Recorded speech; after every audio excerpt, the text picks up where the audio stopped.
7. Pagamento antecipado ao fornecimento de bens e serviços.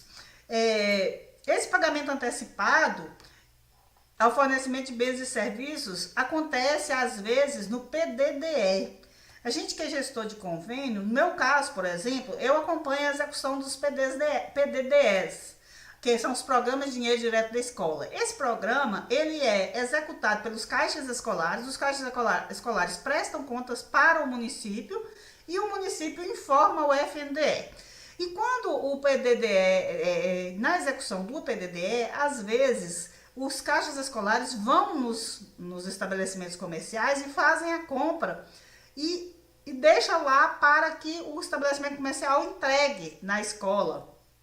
Aí, ao invés do estabelecimento tirar a nota fiscal ali imediatamente, ele não tira a nota fiscal imediatamente. Entretanto, o caixa escolar paga. Ou emite o cheque, ou passa o cartão, que hoje não está tendo cheque, mas é cartão. Passa o cartão. E aí, gente, o pagamento fica antecipado, o pagamento fica anterior ao fornecimento dos bens, ele é anterior à emissão da nota fiscal. Eu estou falando isso para vocês entenderem o que é um pagamento antecipado. É lógico que vocês sabem que é antes do recebimento do bem, que é antes do recebimento do serviço, como eu citei lá na obra. Acho que ali ficou bem claro, né, na obra. A empresa chega e fala para o município que não tem dinheiro para executar a obra, o prefeito fala, então libera o dinheiro para a empresa fazer a obra. Existe esse caso? Isso não pode, né? Então, esse caso não pode, isso seria um pagamento antecipado do serviço. E no caso do bem, acontece nesses casos, né? Acontece, e quando acontece, está errado e os caixas escolares têm que devolver o dinheiro. Então, gente, eu estou falando isso para vocês entenderem como funciona esse pagamento antecipado. Vale a pena ficarem atentos a isso. Se vocês têm caixas escolares nos municípios de vocês, conversar bastante com os presidentes de caixas escolares para evitar adquirir os itens e deixar lá para emitir nota fiscal depois. Se isso acontecer, não realizar o pagamento, pagar somente na entrega, e assim, para evitar o pagamento antecipado ao fornecimento dos bens e serviços. A oitava irregularidade na execução dos convênios.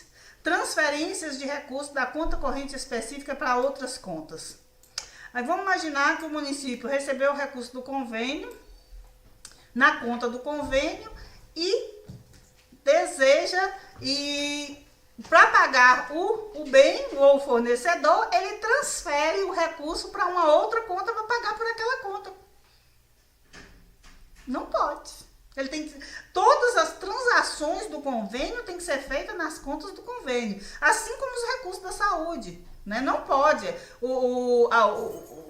A saúde tem diversas contas, né? Antigamente existia uma prática onde a tesouraria pegava o recurso da saúde, transferia para a conta folha para poder pagar a folha de funcionários, né? Estava pagando correto ali os funcionários da saúde, mas transferia para outra conta. Isso não pode, isso é proibido.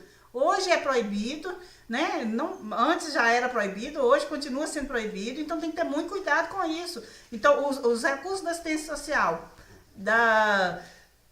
do fundo, os recursos que são repassados pelo Fundo Nacional de Assistência Social e o Fundo Estadual de Assistência Social também não podem ser transferidos para outra conta, para pagamento de nada, nem de folha, nem de nada. Eles têm que ser utilizados na conta específica em que foram depositados.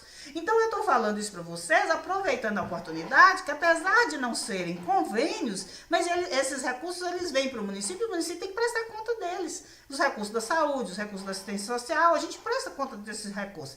Se não for você gestor de convênio, alguém presta, né? Mas eles são feitos a prestação de contas. No meu caso, eu faço. Em muitos municípios, então a gente precisa saber que não pode tirar conta de convênio ou recurso de conta, transferir para outra para fazer pagamento. Nem de conta da saúde, nem de conta da assistência social, nem de conta de convênio, nem de conta de programas, nem de contas de resoluções, de nenhuma conta, tá? Então, o gestor de convênio precisa acompanhar isso. Isso é uma coisa que a gente demanda junto à contabilidade, né? Então, isso é uma coisa que a gente demanda junto à contabilidade, demanda junto à tesouraria, tá? Essas coisas aí. A nona irregularidade na execução de convênio. Retirada de recursos para outras finalidades com posterior ressarcimento. Isso aqui eu já até falei, né, gente? Retira o recurso da conta, vou pagar a folha, não tem dinheiro para pagar a folha, vou tirar o recurso da conta do convênio, pagar a folha e depois devolvo aqui para a conta do convênio. O convênio não venceu, ainda executa normal. O que tem isso? Tudo, tem tudo, não pode. A legislação é muito clara, se você ler a portaria interministerial 424, ela fala isso lá, que não pode. Se você ler qualquer resolução estadual de convênios aí, você vai ver também que isso é proibido.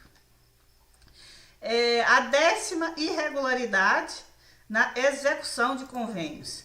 Aceitação de documentação inidônea, né? Documentação irregular para comprovação de despesas.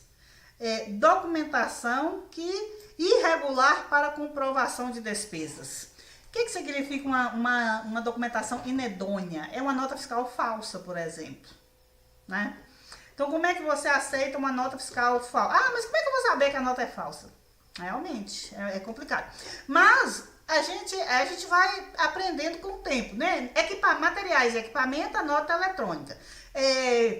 Serviços, hoje, na maioria das notas são eletrônicas, mas se aparecer na sua mão uma nota de papel, você tem que ler lá nas letrinhas pequenas a validade do bloco, esses detalhezinhos e tal, né? A emissão do bloco, quem autorizou a emissão, se a data de emissão dele está válida e tal, esses detalhes. Se a data de emissão não estiver válida, você não pode aceitar a nota fiscal, tá bom?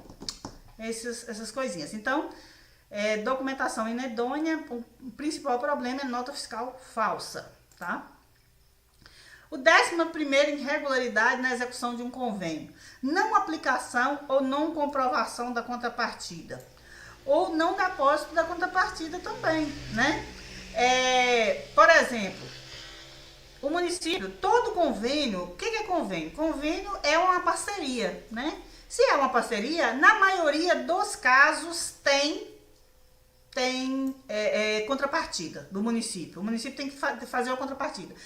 Geralmente essa contrapartida ela é de 0,1% até 5%. Os convênios da cultura é que tem uma contrapartida alta, que chega de 20% a 50%. Esses são convênios na área da cultura. A contrapartida deles são bem alta.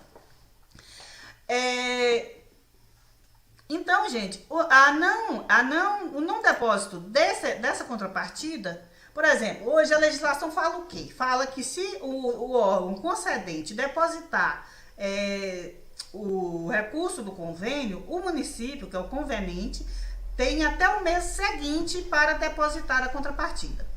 Então vamos imaginar, o concedente depositou 50%, eu tenho um convênio de 100 mil. O concedente depositou 50 mil agora no mês de setembro.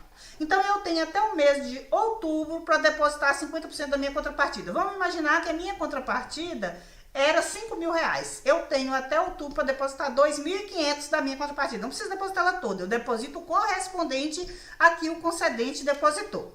Ótimo. Se eu não depositar, o que é que vai acontecer? Quando eu for prestar conta desse convênio, o órgão concedente vai me cobrar o que o dinheiro deveria render naquele período que eu não depositei a contrapartida. Vamos imaginar, eu deposito a contrapartida em janeiro. Eu vou pagar nesse convênio, janeiro não, outubro, novembro, dezembro, deposito em dezembro. Eu estou em pagar agora, vou depositar agora. Aí, deposito em dezembro. O recurso da contrapartida, ele deveria render em outubro, ele deveria render em novembro e dezembro até a data do pagamento em que ele fez, né? O órgão concedente vai te cobrar o rendimento desse período. Você tem que devolver para o órgão concedente esse rendimento, porque você não depositou a contrapartida na data que você deveria depositar. Então, gente, é importante você depositar a contrapartida na data certa, conforme a lei manda. Por isso que a gente tem que ler a portaria interministerial 424 e tem que ler as resoluções de convênio estaduais. Se o convênio for estadual, ela vai estar de acordo com a resolução que rege aquele convênio, que inclusive está lá no convênio. E aí você precisa aplicar essa contrapartida. Mas eu depositei a contrapartida, mas eu não apliquei, esqueci de aplicar.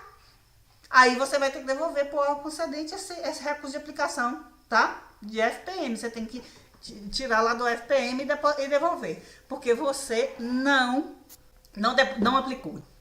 Ok.